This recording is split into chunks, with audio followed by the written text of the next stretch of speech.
मिर्ची मॉर्निंग।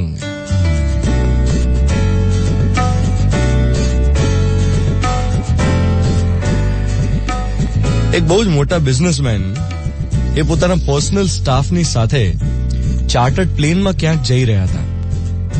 પોતાનું પ્લેન હતું, પ્લેનમાં કંઈક ટેકનિકલ સ્નેક થયો, કંઈક ખરાબી આવી અને ઇમરજન્સી લેન્ડિંગ કરવું પડ્યું. હવે જયારે ઇમરજન્સી લેન્ડિંગ થયું એના પછી પેલા બિઝનેસમેને પોતાના સ્ટાફ મેમ્બર્સને કહ્યું કે જરા જુઓ ને, તપાસ કરો, નજીકમાં આપણો કોઈ પ્લાન્ટ હોય, આપણું કોઈ અહીંયા ગેસ્ટ હાઉસ હોય તો ત્યાં પહોંચી જઈએ. એટલે બધાએ શોધ્યું તો એક પ્લાન્ટ હતો જ અને એની બહાર એક સિક્યુરિટી ગાર્ડ હતો. એટલે તરત જ એ લોકો ત્યાં પહોંચ્યા અને જેવા પહોંચ્યા એટલે સિક્યુરિટી ગાર્ડે બધાને રોક્યા અને કહ્યું કે તમારે અંદર જવું હોય ને તો ગેટ પાસ અને વિઝિટર આઈડી કાર્ડ બનાવો, એના પછી તમને એન્ટ્રી મળે. તો સ્ટાફ મેમ્બરમાંથી એ કીધું કે ભાઈ હે હેલો, આમને કોણ રોકે? આમને રોકાય? આ તો કંપનીના માલિક છે, તને ખબર છે? આ કંપની એ જ ચલાવે છે. એટલે સિક્યુરિટી ગાર્ડે કીધું કે સાહેબ હશે માલિક, હું તો ઓળખતો નથી, મેં તો જોયા નથી ક્યારે. એ કંપનીના માલિક હશે પણ હું આ ગેટનો માલિક છું, મને આ ગેટની જવાબદારી સોંપેલી છે. એટલે જો તમારે એન્ટ્રી લેવી હોય તો નિયમ પ્રમાણે મળશે, મને કહેવામાં આવ્યું છે હું કરીશ. એટલે બધાને આઈડી કાર્ડ બનાવી આપ્યા, ગેટ પાસ આપ્યો અને પછી જ એન્ટ્રી કરવા દીધી.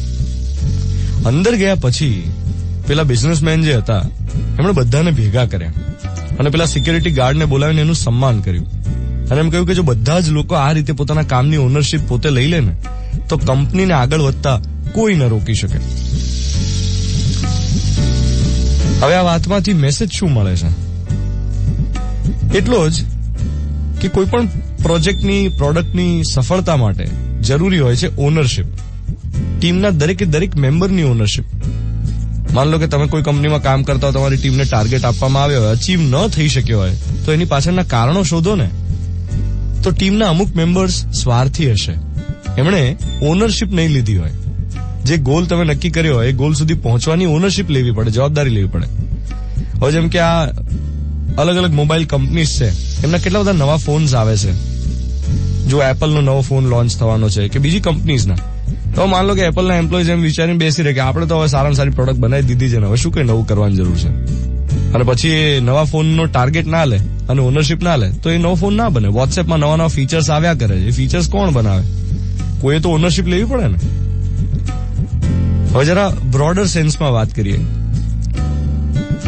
તો આપણી કંપની એટલે આપણો દેશ.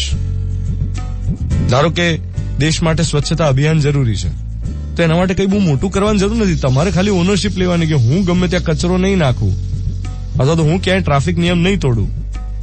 આટલી પણ જવાબદારી લઈ લઈને ઓનરશિપ લઈએ તો દેશને આગળ વધતા કોઈ ના રોકી શકે. ઘણા બધા લોકો ફોરેન કન્ટ્રીમાં ફરવા જતા હોય પછી ત્યાંની સ્વચ્છતાના કે ડિસિપ્લિનના વખાણ કરતા હોય તો ધ્યાનથી જોજો, સરકાર કરતા વધારે ત્યાં જનભાગીદારીનો ફાળો હોય.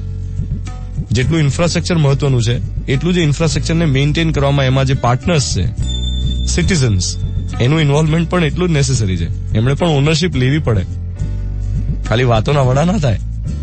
7:16 થઈ રહી છે. મિર્ચી 98.3, બુધવારની સવાર 20 સપ્ટેમ્બર 2017. હું છું ધ્વનિત તમારી સાથે. Good morning my dear.